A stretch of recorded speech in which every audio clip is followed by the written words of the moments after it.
Sul registrou um aumento de 30% no número de mortes por coronavírus, segundo o boletim divulgado pelo Ministério da Saúde. Esse levantamento, né, Pedro? Você tem mais detalhes? O levantamento leva em consideração, né, Patrícia, os óbitos registrados entre os dias 28 de junho e 4 de julho, na comparação com a semana anterior. Bom, sobre essa situação, então, a gente conversa agora com o governador do Rio Grande do Sul, Eduardo Leite, que nos atende a partir de agora aqui no Band News TV. Olá, governador, muito obrigada por nos atender agora cedo. Assunto importante. A gente quer saber como é que está a situação no estado aí nos últimos dias, nas últimas semanas. A gente vem aí com uma preocupação, porque lá no início da pandemia, a gente tinha, né, por alto, a ideia de que no Sul a situação estava mais tranquila, foi controlada mais rapidamente e agora surgem algumas informações de que o número de casos estaria aumentando. Como o governo tem trabalhado para evitar o contágio do coronavírus atualmente? Olá, Patrícia. Olá, Pedro. É um prazer poder conversar com vocês aqui na Band News. Olha, é importante dizer que a situação que se agrava no sul do Brasil, no final das contas, né, Curitiba e Espanha também tem algumas dificuldades em relação ao avanço do coronavírus, aqui no Rio Grande do Sul também. Ela é, quando a gente olha esse agravamento, é um agravamento em relação a nós mesmos, porque em comparação com outros estados brasileiros, ainda temos uma situação substancialmente melhor.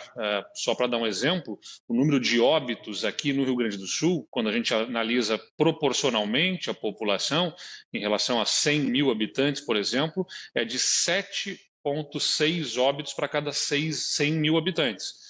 Em São Paulo, são 37 óbitos para cada 100 mil habitantes. Então, é uma situação substancialmente melhor. O ponto é que nós vínhamos com uma curva mais, na verdade, uma certa estabilidade ao longo do mês de maio, e no mês de junho a gente começou a observar uma inflexão dessa curva e de demandas de internações hospitalares, e que nos causou alguma apreensão pela velocidade com que ampliou a demanda por leitos hospitalares. Tanto é que ampliamos as restrições, especialmente nas regiões que consideramos com maior risco, que são a região metropolitana e algumas regiões do norte do estado, em que as restrições de atividades foram ampliadas para buscar reduzir essa velocidade. Ela vem reduzindo. A gente observa já uma suavização desta curva de demanda de internações hospitalares, e com a ampliação de leitos que temos feito, nós já aumentamos mais de 70% o número de leitos de UTI no estado do Rio Grande do Sul, vamos chegar a mais de 100% de ampliação dos leitos. Com isso, a gente tem conseguido manter a ocupação dos leitos de UTI em cerca de 73% aqui no nosso estado, o que nos assegura a condição de atendimento a toda a população que vier a demandar atendimento em hospitais do nosso estado. Mas na experiência do Rio Grande do Sul, saber recuar, né, no momento certo é a chave para se liberar as atividades durante a pandemia do coronavírus? Olha, Pedro, nós trabalhamos aqui para que possamos fazer a melhor conciliação entre a proteção à vida, né, a proteção à saúde dos gaúchos com a atividade econômica.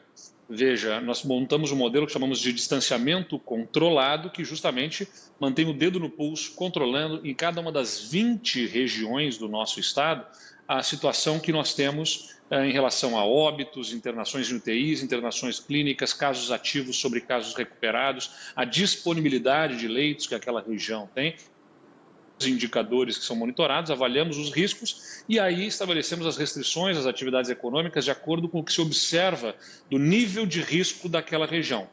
E aí a gente consegue proteger a vida e a saúde, mas também sem causar maior danos à economia. Veja que no acumulado do ano, né, recentes dados aí apontam que a atividade do comércio no Brasil teve um recuo de quase 9% e aqui no Rio Grande do Sul foram cerca de 4%, né, 3,9%, ou seja, com menos impacto na atividade econômica e com mais proteção à vida. Nós entendemos que esse modelo do distanciamento controlado é sim determinante para que a gente possa proteger a vida e penalizar menos a economia. Governador, a gente fez uma arte aqui da situação atual do Rio Grande do Sul. Eu vou pedir para a gente colocar no ar, justamente para quem está nos assistindo ter uma ideia, né, do panorama geral. Eu queria que você explicasse esse modelo que foi adotado pelo Rio Grande do Sul, inclusive até sugerido para que o governo federal adotasse em todo o país. E queria te perguntar se, de alguma forma, você sente alguma pressão dos prefeitos para flexibilizar ou não aquela região em especial. Como isso tem sido adotado? A gente sabe que o governo traz as determinações que os municípios precisam adotar. Eles podem endurecer, mas eles não podem flexibilizar. É isso, né, governador? Sim, é isso, mas a gente faz tudo com muito diálogo, Patrícia, porque a gente sabe, né, que há pressões de setores econômicos, não por serem não há uma luta do bem contra o mal aqui, é importante dizer, né? Cada um olha a sua árvore, né? E os empreendedores cuidando dos seus negócios e as pessoas também querendo trabalhar para manter a sua renda, para atender a sua família, o que é determinante também na qualidade de vida das famílias, inclusive na saúde, né, das pessoas, porque é com a renda que elas conseguem ter alimentação, ter acesso muitas vezes a medicamentos e a tratamentos, enfim, você impacta a qualidade de vida das pessoas a partir da questão econômica, sem dúvida nenhuma. Então é natural que haja essas pressões. O que nós fazemos é manter diálogo aberto com entidades, com os setores econômicos, com os prefeitos. Nós criamos um mecanismo também em que nós, por exemplo, nós temos os dados de ontem, consolidados de uma semana. Hoje nós vamos apresentar quais são as bandeiras de cada uma das regiões, né? Se laranja, vermelha, amarela ou até uma bandeira preta, eventualmente, para que a partir dos indicadores que monitoramos, identificar qual é o risco que aquela região tem. Mas antes mesmo de se imporem as restrições, a gente abre um prazo para que os prefeitos contestem, né? Eles apresentem, peçam a consideração de outros números, para que a gente possa analisar isso de uma forma mais abrangente e assim estabelecer o nível dos protocolos de restrições na medida que for necessário para aquela região. Então, a gente na segunda-feira faz uma avaliação das contestações que eventualmente venham de prefeitos e aí tomamos uma decisão para fazer valer aqueles protocolos a partir da terça-feira da próxima semana. E com esse processo a gente consegue ter um nível de organização que garante maior adesão, o que não significa, evidentemente, que não haja contestações, mas a gente entende como natural e trabalha para superar cada uma dessas contestações. O senhor deixou a bola pingando aí. Vai ter alguma mudança nesse mapa que a gente mostrou aí, para quem está nos acompanhando aí no sul do país? Esse mapa vai mudar de cor hoje, governador? Hoje a gente faz toda a quinta-feira, consolidam-se os dados, né, das internações, que a gente faz a comparação de uma semana, né? A gente analisa a evolução de uma semana dos indicadores. Como eu falei, são casos ativos sobre casos recuperados, os óbitos, a disponibilidade de leitos na região, a disponibilidade desses leitos proporcionalmente à população e também a disponibilidade de leitos no estado como um todo, porque nós temos uma rede de saúde que é integrada, ou seja, se uma região não tiver leitos, vai para outra região, ou seja, se você vai esgotando os leitos de outras regiões, mesmo que uma região tenha leitos, falta de disponibilidade de outras regiões pode acabar comprometendo a segurança do atendimento naquela região. Então, todos esses dados são analisados, consolidados a partir de ontem. A nossa equipe está fazendo esse levantamento hoje, contato com hospitais para garantir que os números estejam corretos, os que estão levantados no nosso sistema de informações. E na parte da tarde a gente divulga essas bandeiras dos riscos, né? Até às 6 horas da tarde é quando a gente faz a divulgação, dá um prazo para os prefeitos recorrerem até domingo e a gente analisa na segunda-feira os recursos. Então, hoje a gente deve ter essa análise das 20 regiões divulgadas na parte da tarde. Governador, eu vi que o governo do estado vem trabalhando para tentar resolver a questão dos medicamentos, né, do desabastecimento de medicamentos que são necessários para a intubação dos pacientes com a Covid-19. Como é que está essa situação?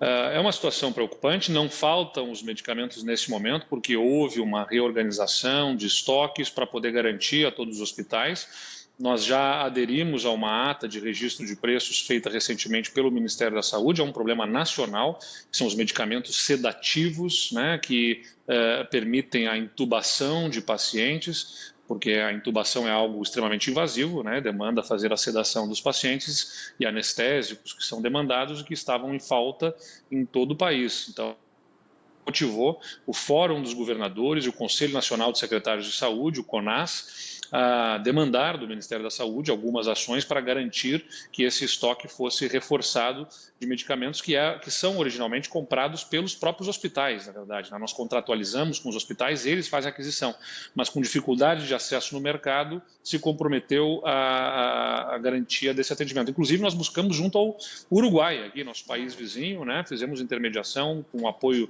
da nossa embaixada e com interlocução com o ministro da Saúde do Uruguai para identificar a disponibilidade que eles tivessem. Estamos aí com a possibilidade de fazer a aquisição dos medicamentos através do Uruguai para garantir que não faltem esses medicamentos e que possamos atender a todos os que demandarem o atendimento intensivo, né, na terapia intensiva com o respirador, com a intubação sendo feita.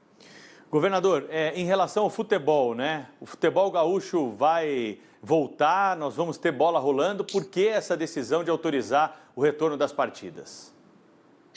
É importante, Pedro, antes de mais nada, dizer que lá no mês de março, né, quando começamos a ter os casos de coronavírus, não foi o governo do estado quem determinou a interrupção dos jogos de futebol, né? Foi uma decisão da própria federação pressionada pelos atletas.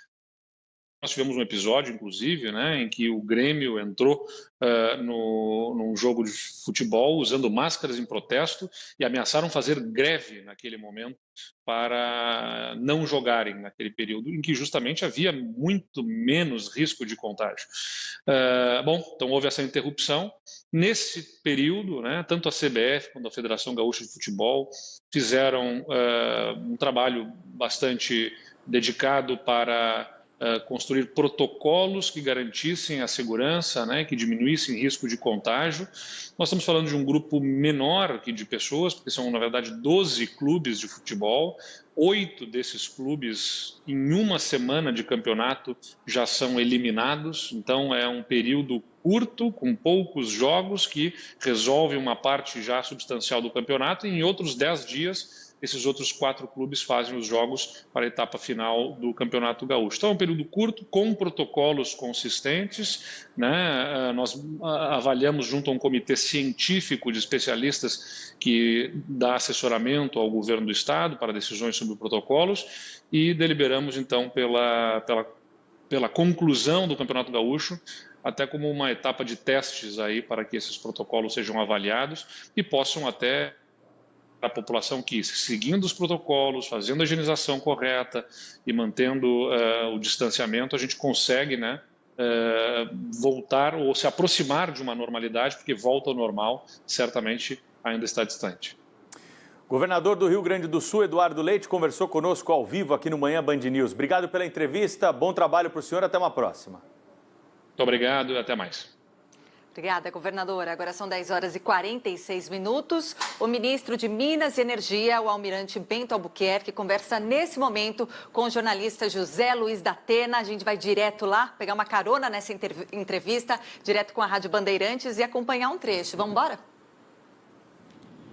Bom, Datena, o preço dos combustíveis ele é decorrente do mercado internacional. Como nós sabemos, o preço do petróleo caiu bastante, chegou em abril a preços da época da recessão nos Estados Unidos, ou seja, de quase há 100 anos atrás. E isso levou à queda dos preços aqui no Brasil também. Os preços aqui caíram 60%. Né? O preço hoje da gasolina,